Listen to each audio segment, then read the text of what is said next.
The murder of Annie Chapman took place in the backyard of number 29 Hanbury Street, Spitalfields, on the morning of Saturday the 8th of September, 1888. The mood in the locality that day was one of anger tinged with excitement as crowds of people descended on Hanbury Street to discuss the horror of what had happened and to get as close to the murder scene as was possible. All manner of theories as to the identity of the perpetrator of the atrocities were circulating. A reporter from the Daily News, who was mingling with the crowds, reported how one agitated woman had opined that, "For all we can tell, he may be one of the mob listening to the speechifying about it."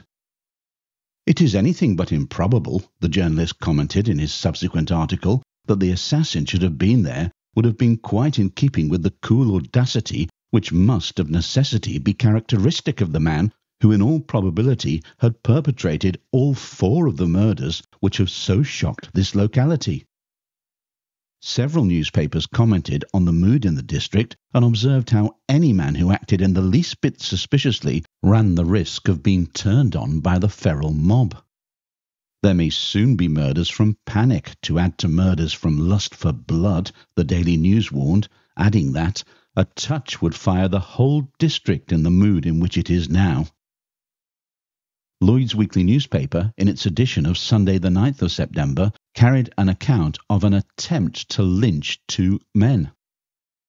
2 men passing through Brick Lane yesterday morning were denounced by the crowd as the murderers and were attacked. They called upon the police for protection and were taken to Bethnal Green and there treated as prisoners. As, however, they made clear statements of their movements which could not be gainsaid, they were allowed to go. This gave rise to an excited rumour of 2 arrests. Lloyd's also reported on how news of an attack on a woman in Spitalfields Market the previous day had sent the already hostile crowds into a frenzy. Another woman stabbed. At 5 minutes after 11 o'clock yesterday morning, a most exciting incident took place. A man suddenly attacked a woman in Spitalfields Market while she was passing through. After felling her to the ground with a blow, he began kicking her and pulled out a knife. Some women who had collected, having the terrible tragedy that brought them there still fresh in their minds, on seeing the knife, raised such piercing screams of "Murder!" so that they reached the enormous crowds in Hanbury Street. There was at once a rush for Commercial Street, where the markets are situate, as it was declared by some that there was another murder, and by others that the murderer had been arrested.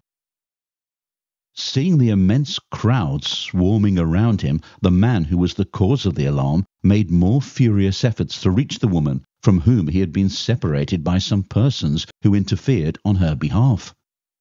He, however, threw these on one side, fell upon the woman, knife in hand, and inflicted various stabs on her head, cut her forehead, neck and fingers before he was again pulled off.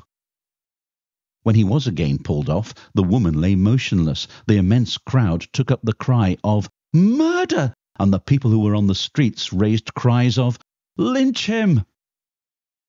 At this junction, the police arrived, arrested the man, and after a while had the woman conveyed on a stretcher to the station in Commercial Street, where she was examined by the divisional surgeon. She was found to be suffering from several wounds, but none of them were considered dangerous. She was subsequently removed to the London hospital, where she was detained as an inpatient. Her assailant is described as a blind man who sells laces in the streets and whom she led about from place to place. The blind man is said to have an ungovernable temper, and he was seen, whilst the woman was leading him along, to stab her several times in the neck. Blood flowed quickly, and it was at first thought that another terrible murder had been committed. The crowds continued to throng around the scene of the Hanbury Street murder throughout the whole of that weekend and on into the following weeks, and all sorts of rumours and speculation were in circulation. A newspaper claimed that a message reading 5, 15 more, and then I give myself up, had been scrawled on the wall near where the body of Annie Chapman had been found, caused great consternation. However, a Lloyd's newspaper representative who visited the yard where the murder had occurred reported that there was no sign of such a message.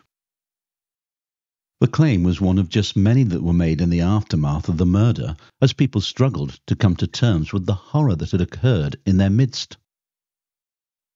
It took several days for order to be restored to Hanbury Street and its vicinity, although wild rumours and rabid speculation would continue unabated in the weeks and months that followed, as the police strove desperately to uncover the identity of the miscreant who was holding the East End of London in a grip of terror.